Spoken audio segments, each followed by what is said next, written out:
Hey everybody. This is another short video. This one's gonna be short because we live in Maine and we got a big heavy snowstorm on Friday and Saturday, and we've been without power since. So luckily we have the wood stove, so we've been warm, and luckily there's light during the day.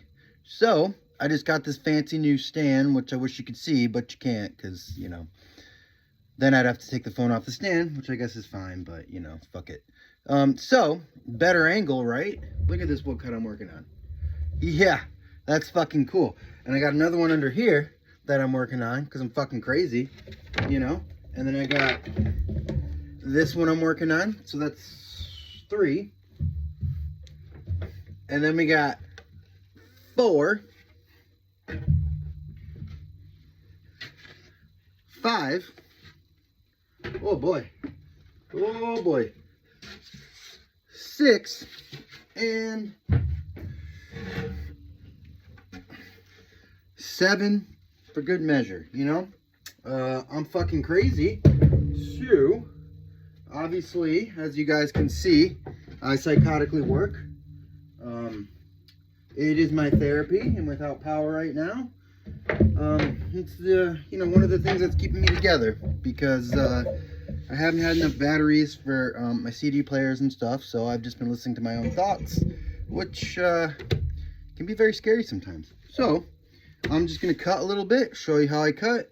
I wish there was music, maybe I can sing a song, but here we go. So yeah, this is the U-gouge I use pretty much for everything. Unless I have a big thing to cut, I'll use a bigger U-gouge. This one's probably an 1/8 inch big. I like the detail. So let's get to it. So right now I'm just cutting. This is a self-portrait one, which a lot of them are, So I'm just cutting these little bitty hairs on my legs right now. This is my leg, and then comes up, it's me on the toilet with the Grim Reaper. Pretty dope, you know what I mean? Pretty, what's the word? Life-changing stuff we got going on here, So, yeah, so this is what I do. See, I'm pretty quick at it, which is cool, because, I've been doing it for fucking since college, so I should be quick at it. You might do it a bit slower to get more precision. I've always found that every piece of wood is different, so sometimes, like this piece of wood I got under here is real chippy, so I got to make sure I'm a little more careful with how I cut. But this is a good piece of wood right here, so I can pretty much cut about as hard as I can, and we're good.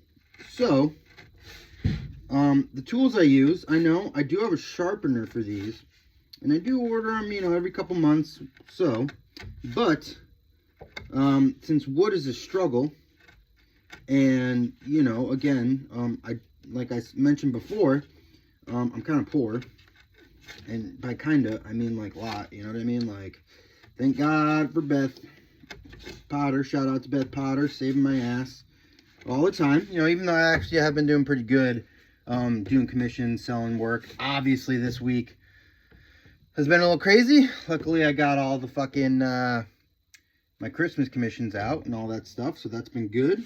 So yeah, a little thing about my tools. So I don't like them sharp anymore.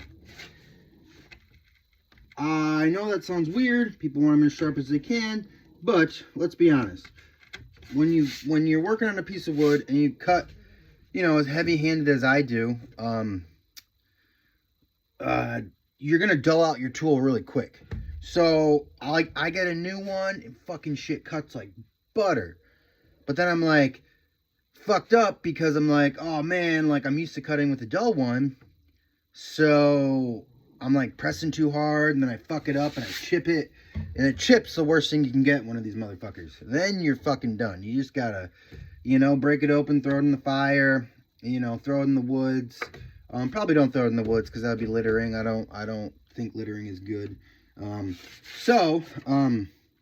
You know, I like a dull tool, and I've become accustomed to using a dull tool because there's also lots of knots in these woods. Not a lot, but you get knots in woods. So,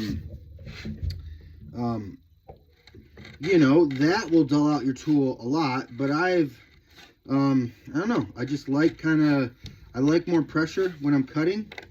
I feel like when I use a duller tool, I'm being held more accountable for my cuts. And I gotta be smarter about my cuts, you know? So that's why I like the tools. But again, this stuff is all preference, you know? I mean, I print these by hand, like I showed you earlier. So, I mean, you know, some people like a press. I thought I wanted a press. I even got a little one, and it was just like, well, I mean, this just takes as much time almost as me just hand printing them. So, you know, I like hand printing them. I hand cut them. So it's one of those things, like I have a pretty good, like these are my fucking babies. Like people have always asked me, oh, can I buy one? And I'm like really politely like, fuck no, because these are my babies. That's why I'm a printmaker, because I don't like selling one of a kinds. I mean, I will, but after I put so much of myself, which sounds lame, but fuck it, I don't fucking care, into it, you know, I'm like attached to these guys, you know, it's like a journey we go on, and the journey I go on with these things is a struggle too, because a lot of times what I draw up, you know, say there's an eyeball right here, right there, and say there's a big fucking knot there. So then I just gotta readjust, redraw, but I found that's one of the things I fucking love, because I feel like ultimately sometimes I can cut better than I can draw. I've always joked about that. Because, I don't know, I just fucking like cutting, you know? And it's one of those things too, where everybody is always like, growing up, like, hey man, you should tattoo. You should tattoo. And like fucking mad props to any tattooer out there, because I've been with a tattooer, again, Beth Potter, she fucking rules. I've been with her for almost 7 years, which is fucking awesome, because I hope to spend the rest of my fucking life with her. And eons on, you know, hopefully in the next life we'll be together, or if there's, you know, whatever, well, whatever, you know. I forgot what I was saying. Here, let me take a sip of coffee.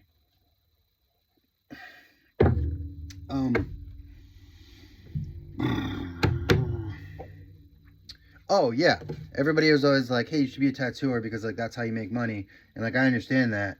And when I started dating a tattooer and working at a tattoo shop, the Darling Gray, in North Carolina, New Hampshire, shout out to Jess Fenn, April, the coach Surrette, and Wayne, and Beth, and Caleb. Caleb's there now. He's their apprentice. He's doing a great job. So back to the woodcutting stuff. Oh yeah. So I realized, whoa, Beth fucking, and all these tattooers fucking work. They work fucking 8 hours tattooing people. Then they come home, and then they gotta draw for those people the next day, which is great. So, you know, but that's just fucking too much work for me. Also, I'm a woodcutter, so I'm very heavy-handed. So if you can imagine that in a tattoo. And I once did a apartment basement tattoo type deal.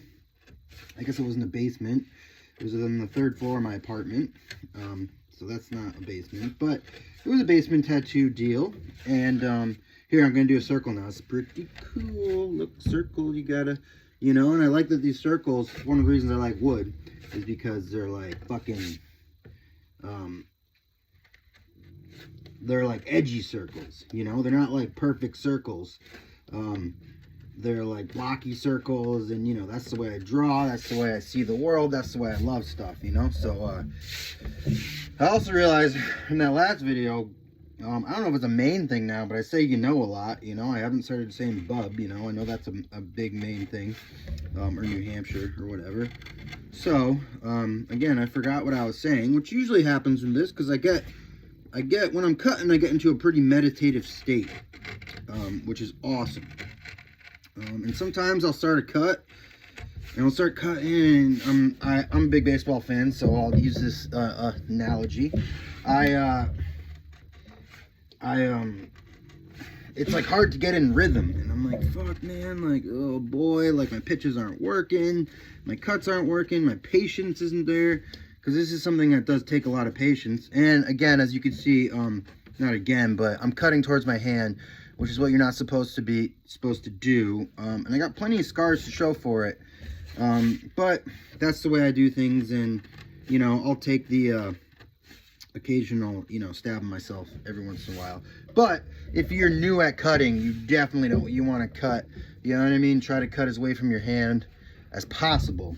So yeah, I like, you know, this is me, this is what I do, you know. Usually there's music. Again, we have the power out for a little bit. So yeah, this is me working on a woodcut, you know. We want to talk about, oh, see, I just fucked up right there, you know. I just fucked up because I wasn't thinking. I mean, I was thinking about talking, which I usually don't talk when I do that, unless I'm singing songs to Arthur or Stormy Bulldog over there, you know. And you know. So obviously you can tell this is a big woodcut, you know. It's gonna take me a while. If I just worked on one of them at a time, it probably would take me about a full, you know, like a full month of cutting and stuff. And I don't know if you can hear that cutting noise, but I fucking love that noise, that's for sure. But yeah, as I've been, you know, as we've lost power and everything, this is, you know, my therapy.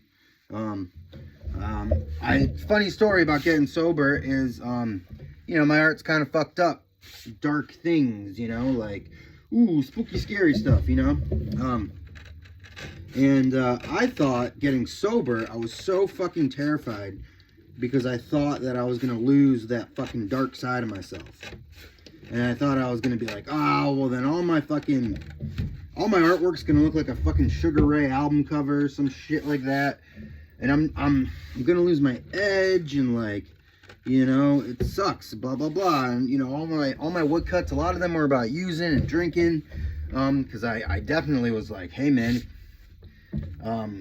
I was in denial, and I was a supporter of, you know, well, if I put it in my art, then I'm a fucking drunk, and then I like fucking cocaine. I don't like fucking cocaine. I mean, I'm sure, yeah, fucking cocaine would be interesting to say the least. And I like cocaine, and I like speed, and I like fucking Xanax. You know what I mean? That means, you know, it's my art though. That's why I'm dark, I'm scary, I'm brooding. You know, I got this edge. But I realized getting sober in the first year that I ended up fucking pushing out more art. Like, I became, God, 10 times more productive than I was, which kind of makes me a little crazy because, again, I'm working on 7 woodcuts. All over there's a bunch of woodcuts I'm drawing up. I got stuff upstairs I'm drawing up, plus all the drawings I like to do too. But I realized really quick that this was like my fucking therapy. In that, you know, this is what I do, in that I can access the dark almost to like make fun of myself, kind of. I can access the dark and the scary and this and that and the angry, and I can put it in my art, and when I put it in my art and it's there, and I could just send that emotion or whatever away, you know. And also too, it's gotten me into I'm not as obsessed with myself as I was before. Like, you know, I did, you know, like a big print of me in withdrawal, and this stuff, or a print of me throwing up, and it was just everything was all about my addiction. You know what I mean? And I also too, I would have a span of time where I'd wake up, you know, I'd have a few nippers, feel good, some coffee, start working on stuff, and then I wouldn't start feeling good, so I start drinking more, and then I get to the point where, hey, I'm working on one of these woodcuts like for a half hour a day. I'm not drawing at night. I'm not getting anything done. So my productivity has skyrocketed because of it, and that's, you know, fucking awesome. I know too, one thing before I let you guys go, because I know this is getting a little long, you know, and who bless you if you listen to me, you know, talk and ramble this long. But when I was going through the ringer of my addiction, and I had just came out of a relationship of a long time, and I knew I was an alcoholic. Deep down, I didn't want to drink anymore. I didn't want to use, Xanax anymore, or fucking party like that anymore. I definitely was contemplating suicide, and I had a little bit of a hospital stay because of that years ago. And I remember I drew up a woodcut, and I was like, whoa, this is fucking good. Like, this is the woodcut that's gonna fucking get me to where I need to be in my life. This is fucking awesome. And I was, in a outpatient therapy, all that stuff. So I had no direction. I didn't want to be sober. I sure couldn't stay sober long enough. I relapsed a bunch the first year, but I told myself, before you make any more rash decisions about your life, about suicide, about, what you want to do, you finish this woodcut and see where you are when you finish that woodcut. So the woodcut took forever. It took about, 6 months. Is a real big one, 2 feet by 4 feet. And by the time I did it, I had like 3 months sober. By the time I finished it, I had met Beth. I started dating Beth. I had met beautiful Stormy Bulldog, who, definitely Beth and him saved my life. And once I finished it and printed it, I remember I was thinking about relapsing real bad, and I just couldn't stop thinking about 40s, and I was like, oh, fuck, this is bad. And I was living with my parents at the time, and they had gone on vacation, so I was like, oh boy, this is going to be bad. And I finished it, and I remembered what I thought, like, where are you, And I was like, holy fuck, I'm not chemically addicted to substances anymore. And I met Beth, the love of my life, and Stormy, the other love of my life, and I'm doing pretty good. I'm working again. My parents helped me get a car. And, I realized that I needed that time to heal before I, in my active addiction and in my withdrawals and hangovers and this and that, like, all I wanted to do was die, but once I got ahead of myself a little bit, as far, and got a couple of 24 hours in, I realized that, like, I think I can keep doing this, and I think I can keep going. So that's it for today. Again, I know I didn't cut a lot, I just talked a lot. So, yeah, I'm going to post this whenever I get power back again, which, could be whenever. We're hoping, and love you all. Thanks for watching.